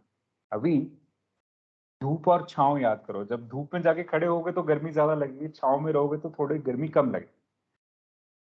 आया ना? So right now the southern hemisphere is in the chao, it's in the shade of the sun, and the northern hemisphere is the exposed part to the sun. Come to that just now. Okay. Okay. This is perihelion and ephelion. Remember this. So therefore, the annual insolation received by the Earth on 3rd January is slightly more than the amount received on the 4th of July. However, the effect of this variation in the solar output is masked by other factors like distribution of the land and sea and the atmospheric circulation. तो इससे कोई फर्क नहीं पड़ता कि incoming solar radiation बहुत ज्यादा या कम है, उसको किस तरह से डिस्ट्रीब्यूट होगा थ्रू आउट द अर्थ, उससे ज्यादा फर्क पड़ेगा. Hence, this variation in solar output does not have a great effect on the daily weather changes on the surface of the earth. हमें नहीं फील होगा. ठीक है? So solar radiation इनकमिंग या आउटगोइंग उससे तो फर्क पड़ता है, लेकिन जो solar energy received perihelion aphelion उससे कुछ खास फर्क नहीं पड़ता. दोनों बातें क्लियर होगी? Hello hello. Yes. Okay. Now next is the variation of insolation at the surface of the earth. So the amount of intensity of insolation vary during a day, in a season and in a year. ये तो हमें पता है कि अगर धूप ज्यादा है तो उस हिसाब से थ्रू आउट द सीजन, गर्मी सर्दी के हिसाब से through out the year incoming solar radiation change होता रहेगा. The factor that causes these variation in the insolation are rotation of the earth on its axis, the angle of the inclination of the sun's rays, the length of the day, the transparency of the atmosphere, the configuration of the land in terms of its aspect. तो ये हमारे पास अलग अलग 5 factors हैं जिनकी वजह से जो इनकमिंग सोलर रेडिएशन है वो अर्थ के साथ किस तरह से इंटरेक्ट करती है. पहला देखिए, rotation of earth on its axis. Earth rotate कर रहा है एक्सिस के ऊपर, तो उसकी वजह से एक पर्टिकुलर एरिया में डे होगा और एक पर्टिकुलर एरिया में नाइट होगा. फैक्ट है. जो सन की तरफ एरिया होगा that will have day and that will have incoming solar radiation. जो सन की दूसरी तरफ का फेस हो जाएगा that will B night. Yes or no? Simple. So that is the controlling factor. Then the angle of inclination of the sun's rays, ये हमने पहले ही देख लिया. जो हमारे पास torrid zone है, that is between the Tropic of Cancer and Capricorn, tropical areas के अंदर, इक्वेटर के अंदर सन रेज डायरेक्टली पड़ रही, तो वहां पे हीट ज्यादा है. पोलर एरियाज में स्लैंटिंग रेज जा रही हैं, तो वहां पे हीट कम है. अभी जैसे शाम के टाइम पे क्या होता है, स्लैंटिंग सन रेज पड़ रही है आपके ऊपर, इस वजह से हीट कम होती चली जाती है. पोलर एरियाज में सारा साल ही स्लैंटिंग रेज पड़ते हैं. Then the length of the day. So अभी गर्मियों में हम बोलते हैं ना सबसे लंबे दिन चल रहे हैं और रात छोटी हो जाती है. Yeah. So morning, sometimes if you wake up around 4:30, the break of the day will start. And up till about 7:30, you have daytime. Yeah, in summers. So throughout the day, the sun is shining. So therefore, incoming solar radiation is more. सर्दियों में दिन छोटे हो जाते हैं. 7 बजे से पहले सुबह नहीं होती और 6 बजे के आसपास दिन छिप जाता है, रात होने वाली हो जाती. That's the kind of situation we are into. So that is another factor. The transparency of the atmosphere. So this is dealing with the cloud cover, the dust particles and so on. जितना ज्यादा cloud cover, जितने ज्यादा dust particles रहेंगे, उसकी वजह से incoming solar radiation cut out होगा. हमने पहले देखा, ठीक है. Then the configuration of land in terms of its aspect.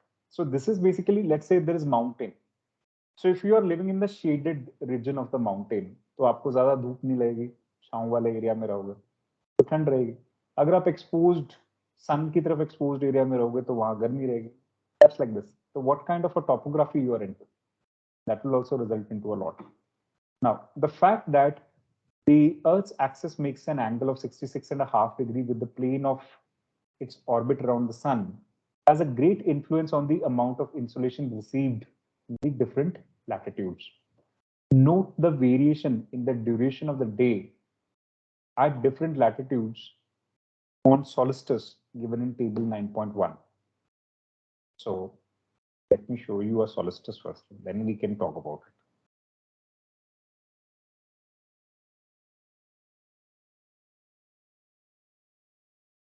Here.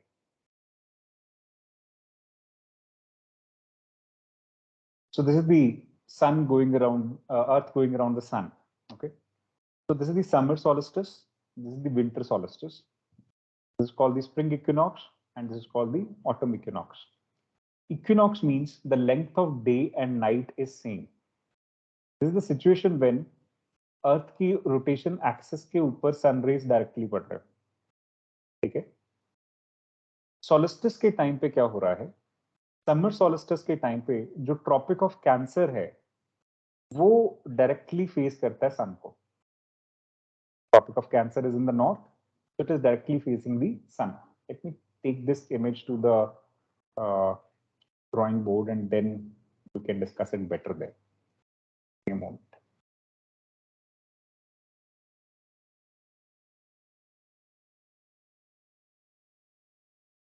Whiteboard visible? Hello, hello. Yes, sir. Okay. So this is the equator right here. This is the Tropic of Cancer and this is the Tropic of Capricorn. Okay. This is the North Pole and this is the South Pole. So on the summer solstice day, what is happening? The sun's rays are directly facing the Tropic of Cancer. On the winter solstice, it is directly facing the Tropic of Capricorn, right here. तो ये दो aspects हैं, ठीक है. इस वजह से हमारे पास सबसे ज्यादा इनकमिंग सोलर रेडिएशन इधर हो रहा है इस दिन पर्टिकुलरली, और ये सबसे लंबा दिन भी होगा, longest day in northern hemisphere, that is the summer solstice. 21 जून के बाद जो दिन की टाइम लिमिट है वो कम होनी शुरू हो जाएगी. 21 जून वाला दिन सबसे लंबा दिन होगा, ठीक है. सदर्न हेमिस्फीयर में 22 दिसंबर वाला दिन सबसे लंबा दिन होगा, longest day, because the sun is directly upon us. Equinox means equal day and night. So here the sun is not direct to any of the tropics. In this position, it is not direct or directly shining to any of the tropics. It's parallel or perpendicular to it. Okay? तो 21 मार्च और 23 सितंबर ये ऐसे दिन है जब दिन और रात ऑलमोस्ट सेम लेंथ के होंगे, 12-12 घंटे के होंगे. ठीक है, सदर्न हेमिस्फीयर में भी नॉर्दर्न हेमिस्फीयर में भी दोनों जगह पे एक जैसा सिचुएशन रहेगा. Got the idea? What is happening? Hello, hello. Yes, sir. Okay. Now, since this particular part is directly in front of the sun in the summers, so this is going to be the summer in northern hemisphere. But at the same point of time, most of the southern hemisphere is pointing away from the sun. So there will be winter in the southern hemisphere. उसको तो slanting rays ही मिल रहे हैं sun. यहाँ पे अब क्या हो रहा है? सदर्न हेमिस्फीयर को ज्यादातर सनलाइट मिल रही है और नॉर्दर्न हेमिस्फीयर जो है वो ज्यादातर दूर है सनलाइट से. इस वजह से नॉर्दर्न हेमिस्फीयर के अंदर आपको विंटर मिलेगी और सदर्न हेमिस्फीयर में समर्स मिलेंगे. ठीक है, तो सीजन्स का चेंज भी इसी वजह से है, because the earth has an angle. Okay, and this angle leads to exposure like this, varying kind of exposure. Okay, now let's go back to the NCERT and study about this.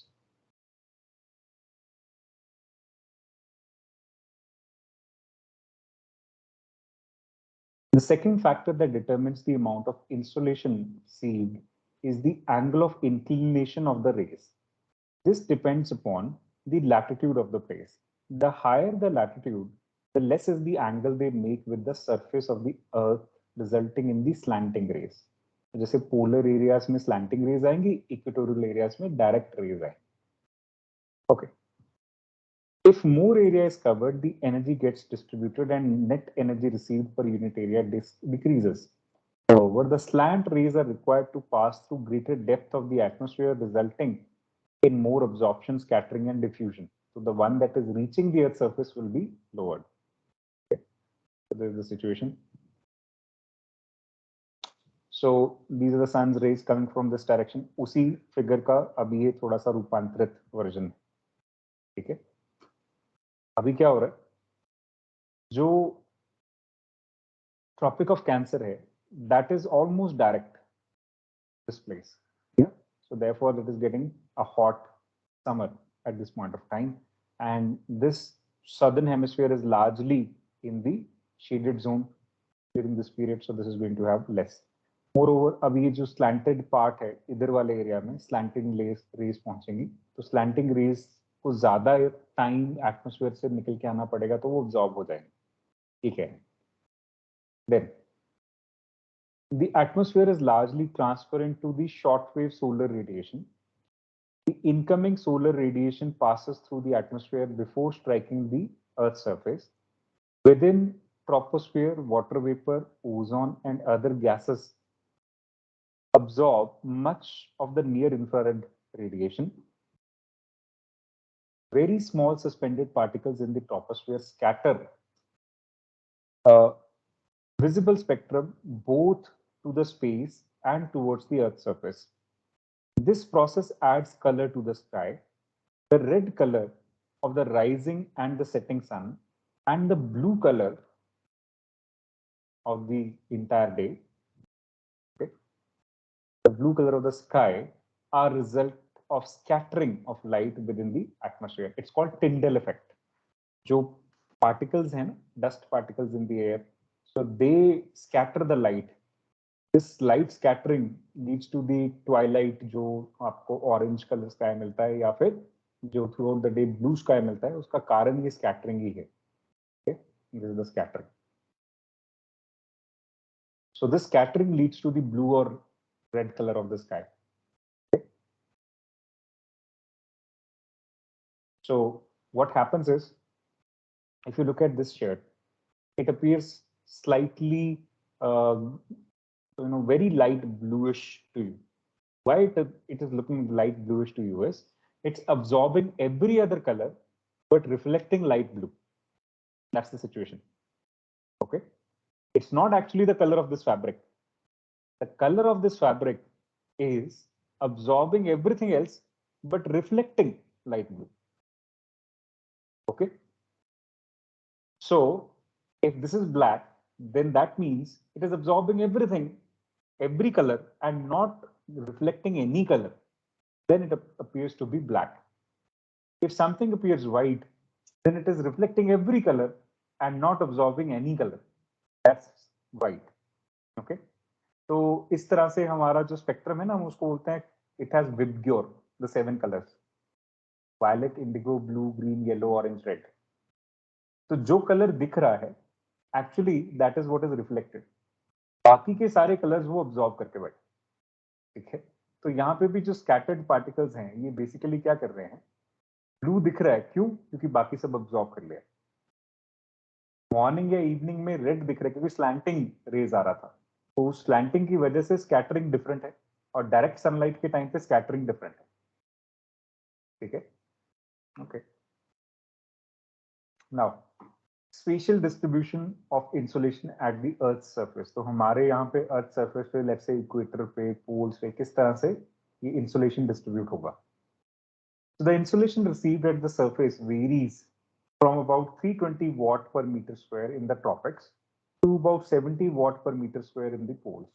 तो अगर आप solar panel लगाएंगे तो tropics के अंदर आपको ज्यादा बिजली बना के देगा, पोल्स में कम बना के देगा, क्योंकि उधर उतना इंसुलेशन ही नहीं. Maximum insulation is received over the subtropical desert where the cloudiness is least. In fact, equator पे जो कि डायरेक्ट होना चाहिए, या ट्रॉपिक ऑफ कैंसर पे भी उतना ज्यादा आपको इंसुलेशन नहीं मिलेगा क्योंकि क्लाउडीनेस बढ़ जाता है वाटर वेपर की वजह से. ठीक है. इक्वेटर पे तो खास कर, तो थोड़ा सा इक्वेटर से हटके आपको ज्यादा मिलेगा cloudiness, sorry, insulation. So equator receives comparatively less insulation than the tropics. This is the reason why equator पे ज्यादातर ओशन है. ओशन का जो भाप बन के ऊपर क्लाउड्स बनते रहेंगे और रेनफॉल होता रहेगा. ज्यादातर इक्वेटर में कंटिन्यूसली रेनफॉल होता रहता है, रोज रेनफॉल होगा. Generally the same latitude insulation is more over the continent than over the ocean. तो अगर एक ही लैटिट्यूड पे देखेंगे, लेट्स से एक ही लाइन में अगर देखा जाए, let's take some particular area on the map, then it will be much more easier for you to understand. Let's try and understand through this map. So at this particular point, since it is water, so it will have water vapor and therefore cloud formation will take place. ठीक है. So इस वजह से यहाँ पे आपको insulation उतना नहीं मिलेगा, क्लाउड्स की वजह से इनकमिंग सोलर रेडिएशन ब्लॉक होगी. ठीक है. लेकिन लैंड के ऊपर comparatively on the same latitude here आपको इनकमिंग सोलर रेडिएशन ज्यादा मिलेगी क्योंकि क्लाउड उतने नहीं होंगे. ठीक है. मोर ओवर ओशन के ऊपर बैरियर नहीं है, इस वजह से विंड भी बहुत चलती है. इधर बैरियर्स हैं तो विंड थोड़ी कम चलेगी. तो क्लाउड कवर जो है वो भी यहाँ पे ज्यादा बनने के चांस रहेंगे क्योंकि विंड ऊपर की तरफ उठती रहेगी हवा, और as it is clouds बनते चले जाएंगे. Cumulonimbus clouds kind of thing will be happening. This is the thermal temperature distribution during the month of January. Look at this. So during January, this is the situation at the equator. 30 degree के आसपास हमारे पास बना हुआ है, और जैसे जैसे हम लैंड की तरफ जा रहे हैं, जितना ज्यादा लैंडेड एरिया है ऊपर की तरफ, उतना टेम्परेचर कम होते चला जा रहा है. ठीक है. So this is the situation. Okay. So heating and cooling of the atmosphere. So there are different ways of heating and cooling of the atmosphere. The Earth, after being heated by insolation, transmits the heat to the atmospheric layers near to the Earth in the long wave form. ये हमने पहले भी पढ़ लिया, क्योंकि carbon dioxide और water vapour जो है वो इसको absorb करेंगे. The air in contact with the land gets heated slowly, and the upper layers in contact with the lower layer also get heated. This is called as conduction. देखो, heat या cool करने के ना 3 तरीके हैं. एक है कंडक्शन, एक है कन्वेक्शन और तीसरा है radiation. Conduction is through contact. जब दो बॉडीज आपस में कॉन्टैक्ट की वजह से हीट ट्रांसफर करेंगे तो that is called as conduction. ठीक है, आप प्रेस कर रहे हो कपड़ा तो दैट इज कंडक्शन। एक है convection. Convection is through air, through wind.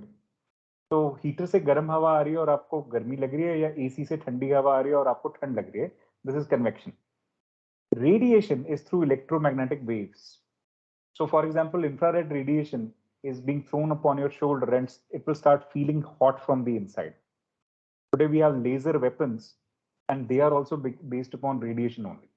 Not be able to even see the laser coming to you, but that is something that you will feel. Yeah. So these are the kind of things that are there in terms of heat radiation: conduction, convection and radiation. तीन sources, तीन तरह से हो सकता है heat transfer. ठीक है, यही तीनों चीजें हमारे एटमॉस्फेयर के अंदर भी हो रही है: conduction, convection and radiation. Okay, so conduction takes place when two bodies of unequal temperature are in contact with one another. There is flow of energy from warmer to cooler body, obviously. तो अगर land ज्यादा गर्म हो गया तो उसके ऊपर का जो एयर पार्सल है, it will start becoming hot because of conduction. फिर उसके ऊपर का air parcel will start becoming hot because of conduction between two air parcels. The transfer of heat continues until both bodies attain the same temperature or the contact is broken. या तो वो air parcel आगे निकल जाए wind की वजह से, फिर नहीं वो गर्म होगा, है ना, तो या फिर टेम्परेचर एक जैसा हो जाए। Conduction is important in heating the lower layer of the atmosphere. So it is not working at the upper layers much because lands or water that becomes hot. In contact with that, then the air will become hot. So the air in contact with the earth rises vertically on heating in the form of currents and further transmits the heat to the atmosphere. This process of vertical heating of the atmosphere is known as convection. So convection के अंदर कहीं ना कहीं air as a component काम कर रहा है, गर्म या ठंडी हवा आ रही है कहीं ना कहीं से। ठीक है, so convective transfer of energy is confined only to the troposphere, इसके ऊपर नहीं होगा क्योंकि ज्यादातर एयर मास वहीं पे है। The transfer of heat through horizontal movement of air is called as advection. So there can be two movements of air. Either it can move on the ground or it can move vertically. If it is moving vertically upward, we call it convection. If it is moving on the ground, we call it advection. Okay. So horizontal movement of the air is relatively more important than the vertical movement. अभी जो हवा आपके horizontally move करेगा उसी को तो आप wind बोल रहे हो कि एक जगह से दूसरी जगह ब्लो कर रही है। वही विंड जो है वो south west monsoon, north east monsoon ये सब लेके आएगी क्योंकि वो लैंड पे चल रही है या सी के ऊपर से लैंड के ऊपर जा रही है। तो जब सी के ऊपर से निकलेगी तो मॉइस्चर पिकअप करेगा। जब मॉइस्चर वो पिकअप कर लिया और लैंड के ऊपर जाते ही फिर उसको शेड कर देगा, बारिश होगी, ओरोग्राफिक रैनफॉल। या So in mid latitudes, most of the diurnal variation in daily weather are caused by advection alone, sea breeze and land breeze, जिसकी हमने बात की थी. In tropical regions, particularly in northern India, during summer seasons, local wind called Lu is the outcome of advection process. ये तो आप झेल ही रहे हो, आजकल गर्मी इतनी हो रखी है ना, तो या फिर गर्मियों में झेलोगे. So Lu is the process that is happening in North India. That is also advection near the ground. Horizontal direction. Then there is terrestrial radiation. This is another way. जैसे मैंने कहा, conduction, convection and radiation. तीन तरीके से heat transfer. So the insolation received by the Earth is short waves and heats up its surface. The Earth, after being heated itself, becomes a radiating body and it radiates energy to the atmosphere in the long wave form. तो होता क्या है, Earth पहले incoming solar radiation को absorb कर रहा है, फिर खुद radiate कर रहा है heat. This energy heats up the atmosphere from the below. This process is known as terrestrial radiation. और इसी terrestrial radiation को carbon dioxide और water vapor capture कर रहे हैं.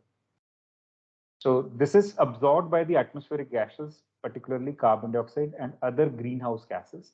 Thus the atmosphere is indirectly heated by the Earth's radiation. In the atmosphere, अब UPSC में ना ये indirectly और directly इसको change करके क्वेश्चन बना देते हैं. Atmosphere is directly heated by the Earth's radiation. गलत statement. Indirectly heated, उसका क्या मतलब? पहले इनकमिंग सोलर रेडिएशन आ रहा है, उसको यूज करके अर्थ रेडिएट कर, दैट इज इनडायरेक्ट, है ना। अर्थ की खुद की रेडिएशन तो नहीं है ना डायरेक्टली जो एटमोस्फेयर को हीट कर रही है। इतने से इसे क्वेश्चन बन जाता है UPSC. Now the atmosphere in turn radiates and transmits the heat to the space. Air is going up, so it will create that convection. Finally, the amount of heat received from the sun is returned to the space, thereby maintaining the constant temperature at the Earth's surface and in the atmosphere. So heat is continuously taken in, given out. The heat budget of the planet Earth. So figure 9.2 depicts the heat budget of the planet Earth. The Earth as a whole does not accumulate or lose heat. It maintains its temperature, and this can happen only if the amount of heat received in the form of insolation equals the amount of lost by the Earth through terrestrial radiation. So we have to take in and give back also, only then you will maintain. Consider that the insolation received at the top of the atmosphere is 100%. While the passing through the atmosphere, some amount of energy is reflected, scattered, or absorbed. Only remaining part reaches the Earth. Roughly 35 units are reflected back to the space even before reaching the Earth's surface. Of these, 27 units are reflected from the top of the clouds and 2 units from the snow and the ice-covered areas of the Earth. The reflected amount of heat radiation is called the albedo of the Earth. जितना ज्यादा reflect करेगा उसको बोलते हैं higher albedo. Snow के पास सबसे ज्यादा albedo है, मिरर लाइक काम करता है।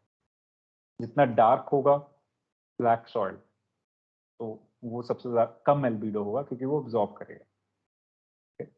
So the remaining 65 units are absorbed, 14 units within the atmosphere, 51 units by the Earth's surface. The Earth radiates back 51 units in the form of terrestrial radiation. Of these, 17 units are radiated to the space directly, and remaining 34 units are absorbed by the atmosphere. Don't worry, nobody is going to ask you a question about the exact number of units and all. आपका UPSC का question पता है कहां तक सीमित रहेगा? ये albedo तक, जो आज तक पिछले 20 साल का जो रिकॉर्ड है, ठीक है। और ये 35 units are reflected in the space and the incoming and outgoing is balanced, ठीक है। ये पैराग्राफ के अंदर जो 65 यूनिट अब्सॉर्ब हो रहे हैं उनकी डिटेलिंग आपको नहीं चाहिए याद। Just to understand you should know कि अलग अलग फैक्टर्स में अलग अलग चीजें ऑपरेट कर रही हैं। लुक एट दिस फिगर, 100% आया, 34% जो है that is absorbed by the earth directly, rest is getting reflected back, 14% is absorbed by the atmosphere, 17% is absorbed by the earth through scattered radiation. तो अलग अलग फॉर्मेट में चल रहा है, ठीक है। Okay, now coming to what is important, just उतना याद रखना, बहुत ज्यादा टेंशन लेने की जरूरत नहीं। So now this is termed as the heat budget or the heat balance of the Earth. So basically the various kind of heat distribution that is going on, that is the heat balance of the Earth. Okay, now this explains why the Earth is neither warms up nor cools down despite huge transfer of heat takes place. The variation in the net heat budget at the Earth's surface. तो हमारे यहाँ पे mountain area में heat कम है, planar area में ज्यादा है। India की अगर बात कर लें तो, ठीक है। अभी फॉर एग्जांपल इंडिया में गर्मी चल रही है, but you go to hill station comparatively cooler, latitude तो सेम ही है, ऑल्टीट्यूड का वेरिएशन है। फिर ऐसे ही अगर आप लैटिट्यूड चेंज कर देंगे, instead of India you go to Russia, that's cool, वहां पे अब भी ठंड है। यूक्रेन वॉर रोज न्यूज में आता है, तो अभी भी सबने जैकेट्स पहने हुए उधर। So as explained earlier, there are variations in the amount of radiation received at the Earth's surface. Some part of the Earth has surplus radiation balance while the other parts have deficit. जैसे हमने बात किया था, equator और उसके आसपास के area में there will be a surplus heat balance. Polar areas में there will be a deficit. So same thing is written here also. ठीक है? So you got a surplus and deficit like this. The transfer is always happening. ठीक है? So here is the equator, 0 degree, and here it is the north and the south pole. So as you are moving towards the pole, you have deficit in terms of heat, and as you are in the equatorial region, so you have higher heat. This is the latitudinal variation. Next is the temperature. So the interaction of the insolation with the atmosphere and the Earth's surface, जो incoming solar radiation आ रही थी और जो धरती पे उसके साथ changes आ रहे हैं. So this results into heat, which is measured in terms of temperature. While the heat represents molecular movement of the particle comprising a substance, temperature is measurement in degree of how hot or cold a thing is. Heat का scientific मतलब क्या है? Molecularly कितनी ज्यादा movement हो रही है, energy कितना है, हीट उसके साथ रिलेटेड है.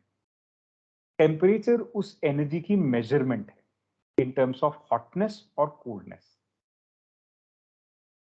किसी भी चीज की मूवमेंट तो हम अलग अलग तरीके से देख सकते हैं. ऑसिलेशन भी तो एक मूवमेंट ही है ना, जो आपके किसी एक पर्टिकुलर एक स्टोन टाई कर लीजिए धागे के साथ और वो ऑसिलेट करवाइए उसको, तो वो भी तो एक मूवमेंट है. ठीक है, लेकिन उससे हीट पे इतना फर्क नहीं पड़ रहा. आप सोच के देखो कि वो बहुत ज्यादा स्पीड से ऑसिलेट करना शुरू करेगी दस इधर. That's the situation of something or a molecule in a particular solid which you are heating. It is vibrating at its place at a very high frequency. Yeah, so that is something which is getting heated. Heat का मतलब ये है. Temperature का मतलब है अभी मैं उस पर देख रहा हूँ कि how hot or cold is it. Now let's see factors controlling the temperature distribution. So Earth के अंदर one is the latitude, other is the altitude, other is the distance from the sea, because sea will always have a kind of a balancing effect. Then there is a presence of warm or cold ocean current and the local aspects, vegetation like I told you in lay, है ना.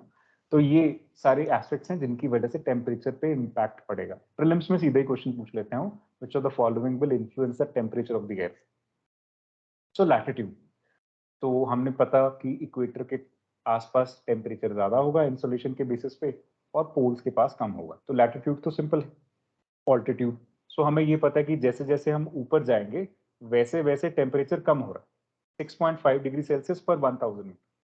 तो आप hill station पे जा रहे हैं तो altitude बढ़ रहा है, तो वहां पे एक टेम्परेचर ड्रॉप आएगा. Then distance from the sea has a balancing effect like I said. So वो जो लैंड ब्रीज और सी ब्रीज की वजह से जो हमने सबसे पहले डिस्कस किया, उसकी वजह से it will have a balancing effect. Let's see, compared to land, sea gets heated slowly and loses heat slowly.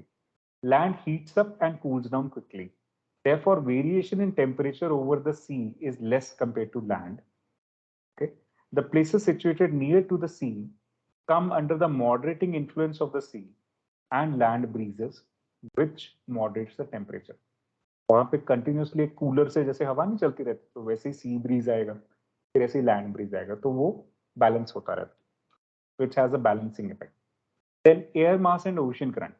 So like the land and sea breeze, the passage of air masses also affects the temperature.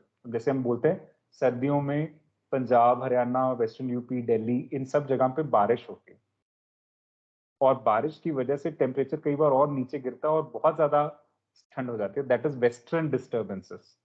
अब ये western disturbances is nothing but an air mass which originates in the Mediterranean Sea and is coming to the Indian side and is being carried by an upper air circulation. हवा के through आ रहा है यहाँ. So that's the air mass. Okay. So the places which come under the influence of warm air masses experiences higher temperatures, and the places which come under the influence of a cold air mass will experience the lower temperature. So western disturbance is like a warm air mass at that point of time. So वो आता है तो बारिश हो जाती है. Now similarly, the places located on the coast where the warm ocean currents flow record higher temperature, and the places located on the coast where there are cold ocean currents, so they have a lower temperature.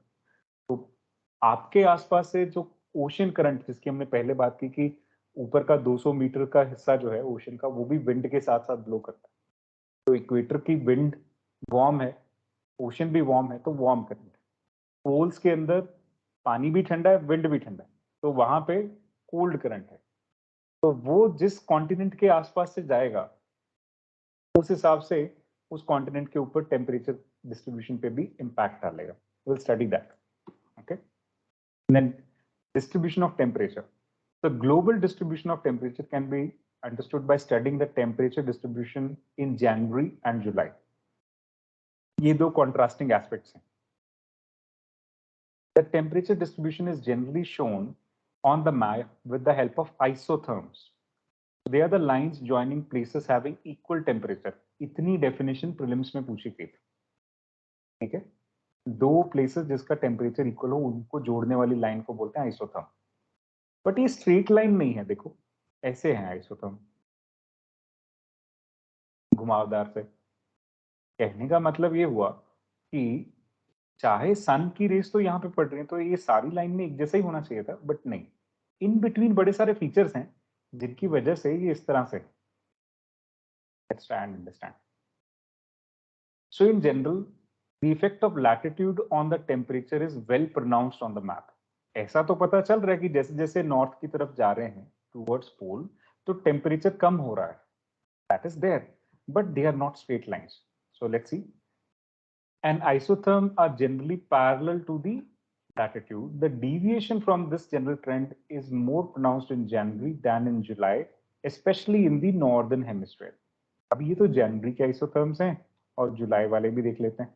जुलाई वाले ये रहे, जुलाई में comparatively stable से हैं, देखो comparatively parallel है ना. So and ये वाले पैरेलल देखो, इधर तो बिल्कुल ही सीधी लाइन है जहां पे सदर्न हेमिस्फीयर में ज्यादातर ओशन है. इधर लैंड मास होने की वजह से फिर भी थोड़ा सा चेंज. ठीक है, जुलाई में ज्यादा फर्क पड़ रहा है इधर भी और इधर भी. इधर फिर भी कम है, इधर ज्यादा फर्क है. नॉर्दर्न हेमिस्फीयर में किसी भी फिनोमेना के ज्यादा प्रोनाउंस्ड होने का कारण है लैंड मास. ठीक है, सदर्न हेमिस्फीयर में किसी भी फिनोमेना के ज्यादा प्रोनाउंस्ड होने का कारण है नो लैंड मास, मोर ओशन. ठीक है, तो इधर विंड चलेगी तो आराम से चलती रहेगी, ओशन करंट चलेगा तो भी आराम से चलता रहेगा. इसीलिए इधर जो विंड स्पीड है they are very high, they are called like roaring 40s, furious 40s, roaring 50s, shrieking 60s. इस तरह से नाम है विंड्स के. वो 40s 50s 60s किसको डिपेंड करता है? लैटिट्यूड को. ठीक है, तो जहां पे एडलेड है ना for example, here it is the roaring 40s, तो विंड पूरी आवाज से चलती है. Furious 40s and what not. Okay, anyhow let's see. In the northern hemisphere, the land surface area is much larger than in the southern hemisphere. ये एक main कारण है. जब भी आपको नॉर्थ और साउदर्न हेमिस्फीयर में फर्क देना हो तो लैंड सरफेस एरिया की वजह से. Hence the effect of land mass in the ocean currents and the ocean currents are well pronounced. In January, the isotherms deviate to the north over the ocean and to the south over the continent. This can be seen on the North Atlantic Ocean, the presence of warm ocean currents, the Gulf Stream, and the North Atlantic Drift, which make the North Atlantic Ocean warmer and the isotherms bend towards the north. ये जो सारे isotherms हैं ये essentially straight line में होने चाहिए थे. North में क्यों बेंड हो रहे हैं? उसका कारण यहाँ पे हमारे पास वार्म ओशन करंट्स है, तो यहाँ से एक गल्फ स्ट्रीम यहाँ तक जाता है, तो उसकी वजह से इस तरह से वार्म ओशन करंट्स बनते हैं. Let me show you ocean currents on one side. That will help you a lot in understanding this.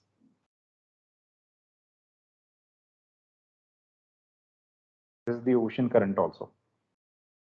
This is the way that ocean current goes, but let's come to a straight picture with the ocean current. That will be much more better.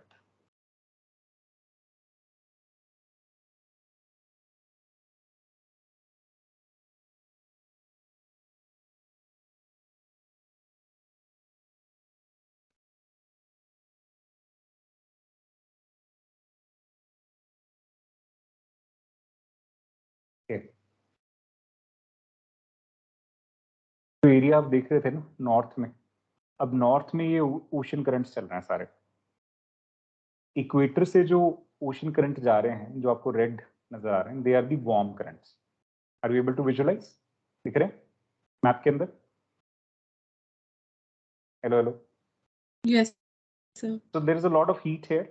So this warm water is going from here to here to here in this direction.